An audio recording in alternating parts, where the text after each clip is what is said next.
Kompaniya. Van Yuan kompaniya xodimi.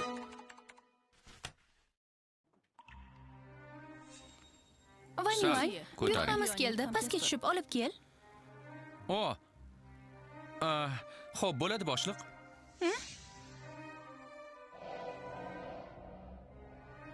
Men ismim Van Yuan.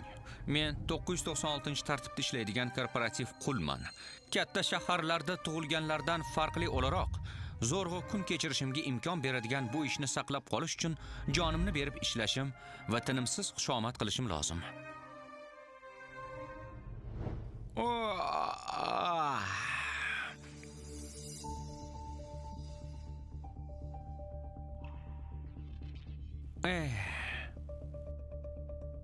Oylik faqat ertaga tushadi.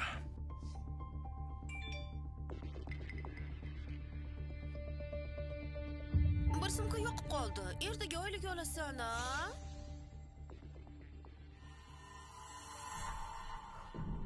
Hey, Van Yuan. Ha? Janob Lu pastga tushib buyurtmani olishingni aytdi. Aha. Xo'p.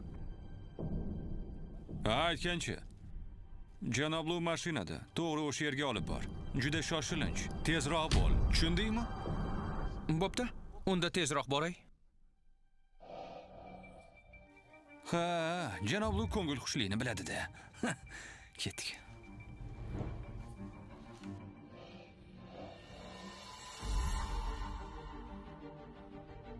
Janob Lu.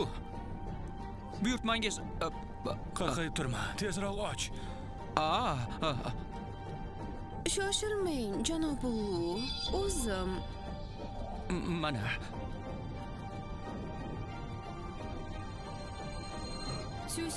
Van Yuan, bu senmisan? Siyuy? Nega bu yerdasan?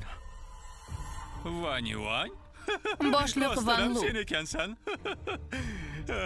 Shunchaki gap orasida aytdim. Jansiao sobiq yigitingni menga bir narsani olib kelishga majburlaydi deb o'ylamagandim. Juda qiziq bo'ldi-ku. Jansiao, Juda shoshilinch. Tezroq bo'l. Tushundingmi? u meni mazax qilgan ekan.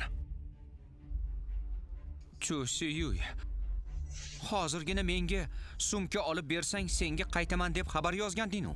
Nega u bilan birgasan? Ha? Javob ber, nega birgasan?